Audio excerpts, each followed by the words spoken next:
The council chamber of the consortium peacekeeping fleet was built to overawe tiered rows of alien delegates, walls alive with scrolling holographic histories, a vaulted ceiling lit like a cathedral of diplomacy. Captain Tara Vance did not look impressed. She lounged against the polished railing as though she were leaning on a bar counter, the steel mug of black coffee in her hand steaming faintly in the sterile air. Every motion was calculated to say she was not here to be intimidated.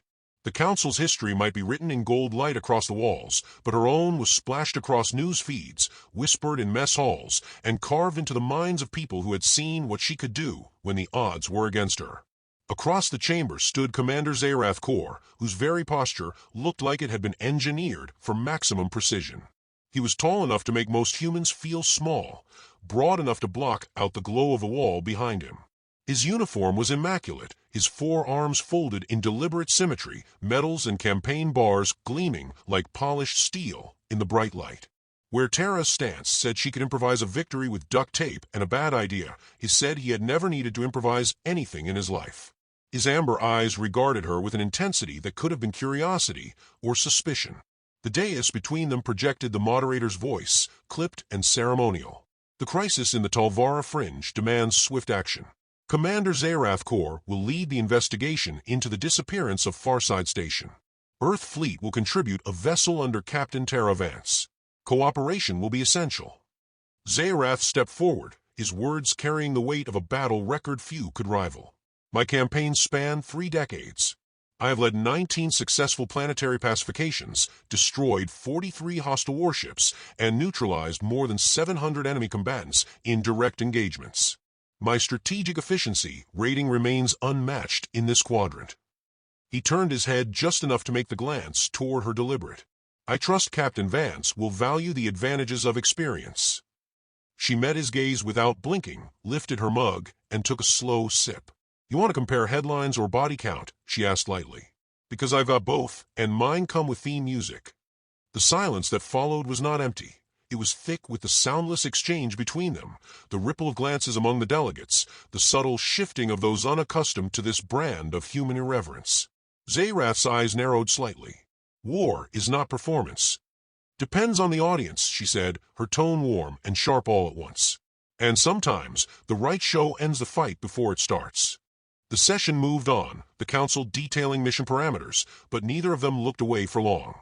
Her smirk was faint but constant, his expression a mask of control that revealed nothing except how much effort it took to maintain it. They were 2 opposing philosophies forced onto the same course, his perfect order against her adaptive chaos. When the meeting ended, they walked in silence down the same corridor toward the docking level. His steps were measured, unyielding. Hers carried a looseness that only sharpened his disapproval. Without turning, he said, "You measure victory by spectacle." "And you measure it by how many trophies you've polished," she replied easily.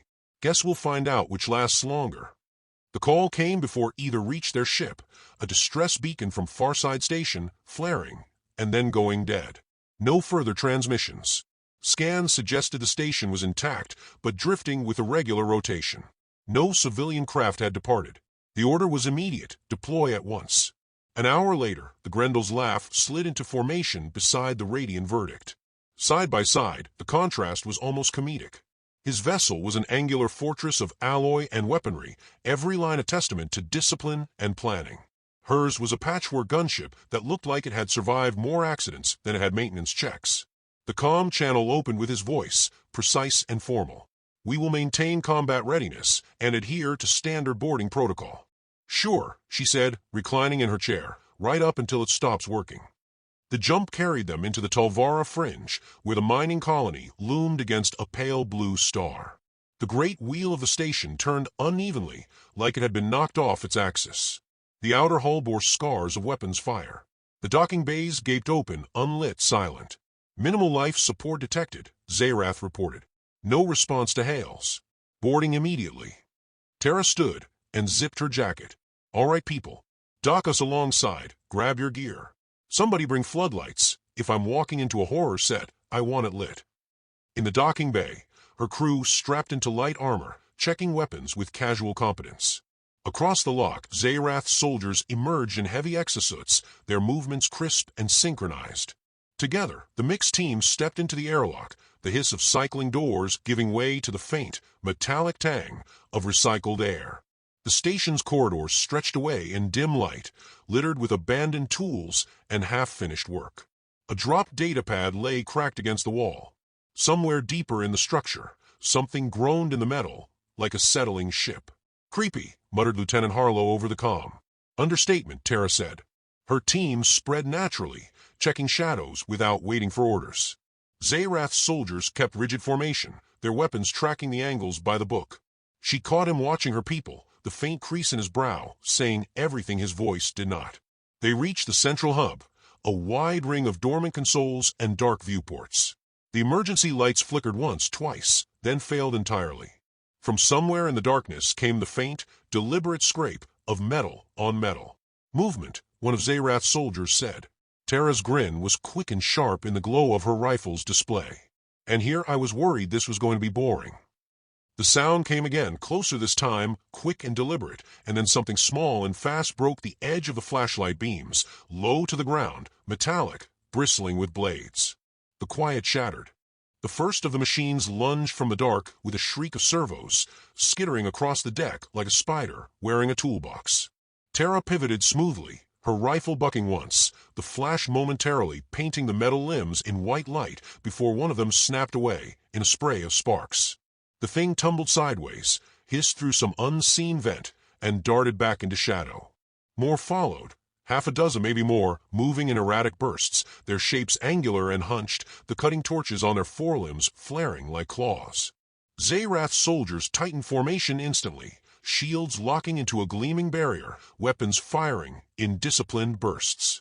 Tara's crew moved in jagged arcs, peeling away from cover, firing from awkward angles, shouting warnings in the clipped shorthand only her ship's veterans understood. The two styles clashed even as they fought the same enemy. Zayrath's line was unbroken but slow to pivot, while Tara's people traded cohesion for speed and improvisation. One of the machines vaulted a console, its torch hissing toward Tara's helmet. She ducked low, kicked upward, and sent it sprawling into Harlow's line of fire. The lieutenant didn't hesitate. The machine's chassis blew apart in a shower of glowing fragments. "They're scavenger class," Harlow called out, ducking under a plasma bolt.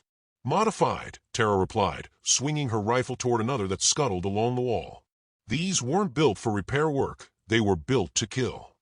Zayrath, braced behind his shield, drove the butt of his weapon into the deck, sending a sonic pulse through the floor.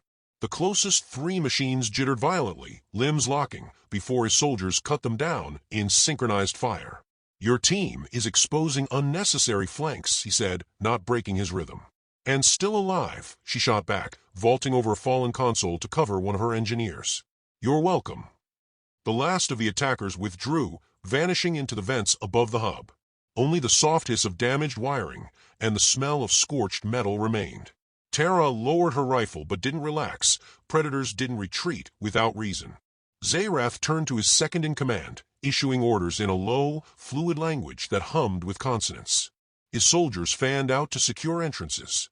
Tara watched the precision of it, admirable in its way, if inflexible, and then crouched near the remains of one of the machines.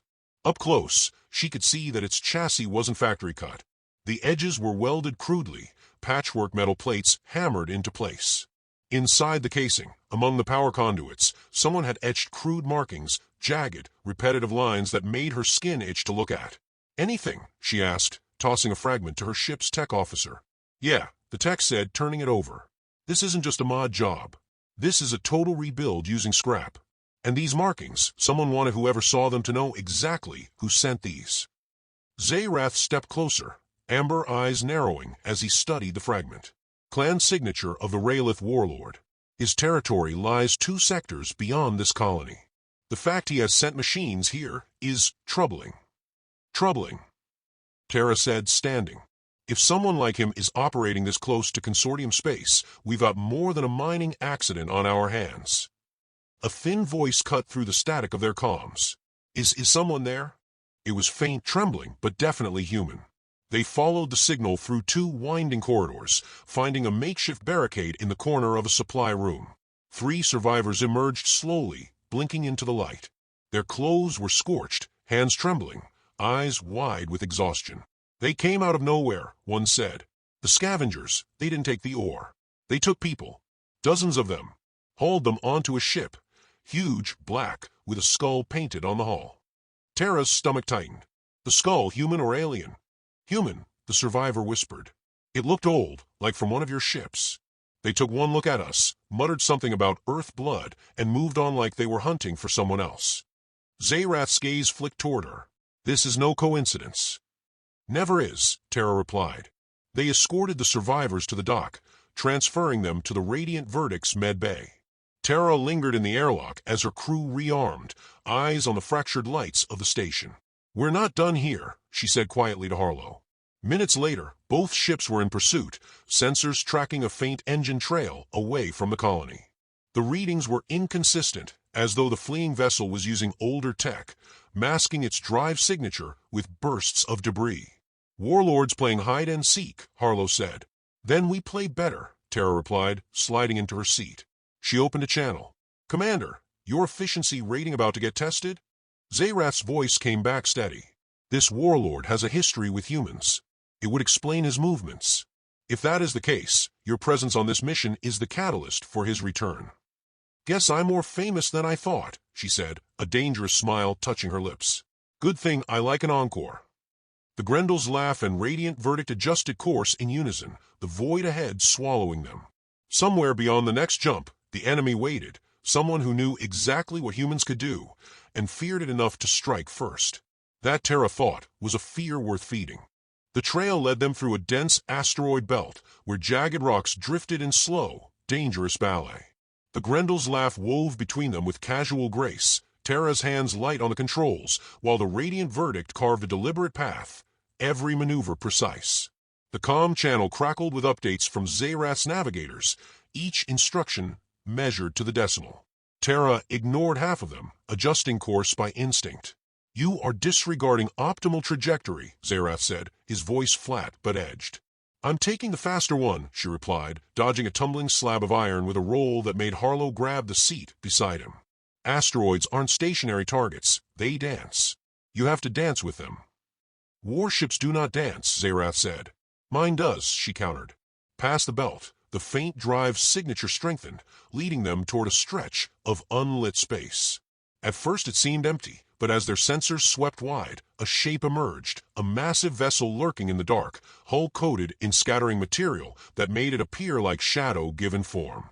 Its silhouette was unmistakable, a long spine bristling with weapon mounts, and at the prow, bolted into place like a trophy, the bleached skull of a human warship. The bone-white plating glowed faintly in the reflected starlight. Tara stared at it, her jaw tightening. That's the Vigilant, she said quietly. My mentor's ship. It was decommissioned 30 years ago after it disappeared in deep space. Zayrath's voice lowered. The Raelith warlord fought that ship in his youth. The crew destroyed half his fleet with unconventional tactics he could not counter. It appears he has claimed its remains as a symbol of conquest and perhaps a reminder of his defeat. Or a reminder to himself that humans don't scare him anymore, Tara said, which means he's wrong. Before either could plan an approach, the warlord's ship powered its weapons. Energy blooms lit the dark like silent fireworks, and seconds later, the void erupted with streaking plasma fire. Tara rolled the Grendel's laugh into evasive patterns, the smaller ship twisting and weaving, returning fire in bursts that forced the warlord's forward batteries to shift aim. The Radiant Verdict advanced steadily, its shields flaring under the onslaught, but holding firm. Over comms, Zayrath gave rapid-fire orders to his fleet wing, his voice as controlled as ever. Tara could hear the discipline, the years of drilled formation work. But against an opponent like this, she knew discipline alone wouldn't be enough. You keep him busy, she said into the channel. I'm going to introduce him to chaos. Without waiting for approval, she dived low along the warlord's undercarriage, skimming so close the heat from their thrusters rattled her hull. Her crew fired magnetic mines that clamped onto weapons housings, detonating in flashes that blinded targeting arrays. She swung around and deliberately cut across the Radiant Verdict's line, drawing enemy fire off their flank. Your maneuver is reckless, Zayrath said. And working, she answered, grinning despite the sweat on her brow. The warlord's ship shuddered under the combined assault, but it wasn't enough to force a retreat.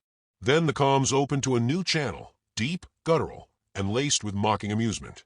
So, another human wearing the title of captain.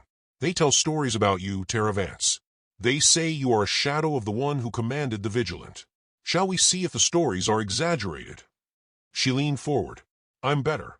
And you're about to regret finding that out. The warlord laughed, the sound like gravel sliding through steel. Your species survives by accident, not by skill. I will finish what I began 30 years ago. The battle surged again, the warlord's ship deploying swarms of drones, sleek, black, and fast, darting through crossfire like angry hornets. Terra's gunners cut them down in bursts, but for every one destroyed, 2 more emerged. She banked hard, avoiding a collision with one that tried to ram her bow. Zayrath's voice broke through the chaos. If we breach his flank, we can disable his propulsion. But it requires precise timing between our strikes. She hesitated only a heartbeat. Then we time it my way. Her plan unfolded with messy elegance, her ship darting in to feign a strike, pulling the warlord's fire just long enough for the radiant verdict to swing into position and hammer the exposed section. Armor plates buckled, one of the main engines sputtered out in a burst of flame. The warlord roared over the comms, a sound that was equal parts rage and surprise. Terra exhaled sharply, a grin tugging at the edge of her mouth. See? Dancing works. But the enemy didn't flee. Instead, the warlord's voice came again, quieter this time, almost calculating. You want me to fear you, Captain Vance? Then come aboard and prove I should. Her crew glanced at her, some in disbelief, others already grinning in anticipation. She knew the trap when she heard it, but she also knew the invitation wouldn't come twice. She opened the channel to Zayrath. Looks like I just got an invite to the party. His pause was heavy with disapproval, but when he spoke, it wasn't to refuse. Then we both go. This warlord's challenge is to humanity, but his threat is to the galaxy. We answer together. Terra leaned back in her chair, already mapping the boarding approach in her head. Guess we're finally on the same page. The warlord's ship loomed ahead, scarred but far from beaten. Somewhere inside, a decades-old grudge waited to be settled, and she intended to make sure it ended in her favor. The Grendel's laugh and the radiant verdict angled in side by side, their shadows stretching across the enemy hull as boarding clamps primed. The warlord's throne room was built for intimidation. Vast and dim, the walls were lined with jagged metal trophies, shattered ship hulls, broken weapons, and preserved alien skulls, each mounted with ritual care. The air smelled faintly of scorched ozone and oil, as if the room itself remembered centuries of violence. At the far end, elevated on a black steel dais, the Raelith warlord sat in a throne carved from the ribs of some colossal beast. His armor was matte obsidian, his movements slow but purposeful, like a predator conserving energy before the strike. His eyes glowed faintly red beneath his crown of jagged horns. Terra entered first, her boots clanging against the floor, followed closely by Zayrath. Behind them, a small strike team fanned out, half human, half karate. Their weapons stayed lowered, though everyone's hands twitched near the triggers. The warlord rose, his massive frame casting a long shadow across the chamber. You came, he rumbled. Most challengers do not. They send fleets, or they hide behind treaties. You walked into my den. Terra's voice was calm, almost casual. Your den's got drafty windows. We just let ourselves in. The warlord's gaze drifted to Zayrath. And you? I thought your kind preferred the comfort of your fleets and your codes. Yet here you stand beside the reckless human. Zayrath didn't flinch. I stand where the galaxy's survival demands it. A faint smile touched the warlord's lips. Interesting. Perhaps you both think you can end me. Let me tell you what your predecessors learned. I am not a problem to be solved. I am the end of problems. Terra took a step closer, her expression hardening. You really want to compare resumes? Service records? I can do that. But maybe we should skip to the better metric, headlines or body count. The warlord tilted his head, his eyes narrowing. Careful, little captain. Not little. Just efficient, she said, her tone cutting. You've got decades of campaigns. I've got a much shorter list because the people I fight don't come back for rematches. The silence that followed was taut as wire. Then the warlord moved, fast, impossibly fast for his size, his weapon, a wicked polearm crackling with plasma, sweeping toward her. Terra sidestepped at the last second, the blade sparking against the floor. Zayrath lunged in, his own energy blade meeting the warlord's in a shower of light. The room erupted into chaos. The strike team engaged the warlord's guards, bolts of plasma and bursts of kinetic fire, lighting the gloom. Terra ducked low, drawing her sidearm, firing 3 quick shots into the warlord's shoulder plating. 2 deflected, 1 found a weak seam, drawing a grunt of pain. He turned on her, swinging with enough force to shear through steel. She rolled under the blow, using the momentum to fire again, aiming for the joint in his armor's knee. Zayrath pressed the attack from the opposite side, his strikes precise and unrelenting. The warlord absorbed each hit like a mountain in a storm, but the combined assault began to wear him down. A sudden voice crackled in Terra's earpiece. It was Harlow from the Grendel's laugh. Cap, his ship's charging something big. Like, goodbye moon big. Terra's eyes flicked to Zayrath. We finish this now, or we don't finish it at all. They adjusted instantly, moving in a rhythm that was half instinct, half desperate calculation. Terra distracted with rapid fire, forcing the warlord to pivot toward her, while Zayrath drove his blade deep into the gap under the warlord's arm. The warlord roared, spinning and hurling Zayrath aside with bone-shaking force. But that turn gave Terra her opening. She surged forward, closing the distance before he could bring his weapon up. Her plasma knife ignited in a flash of blue-white, and she drove it into the seam at his neck, just beneath the jawline of his helmet. Sparks burst outward, and the smell of burning circuitry and scorched flesh filled the air. The warlord staggered back, the red glow in his eyes flickering. He dropped to one knee, gripping the wound as if sheer willpower could hold him together. "You are dangerous," he rasped. "Yeah," Terra said, her voice steady. "And I'm done pretending otherwise." She twisted the blade, and the warlord slumped forward, the impact reverberating through the throne room. Around them, the remaining guards faltered, then scattered as the realization hit. Without their leader, the fight was lost.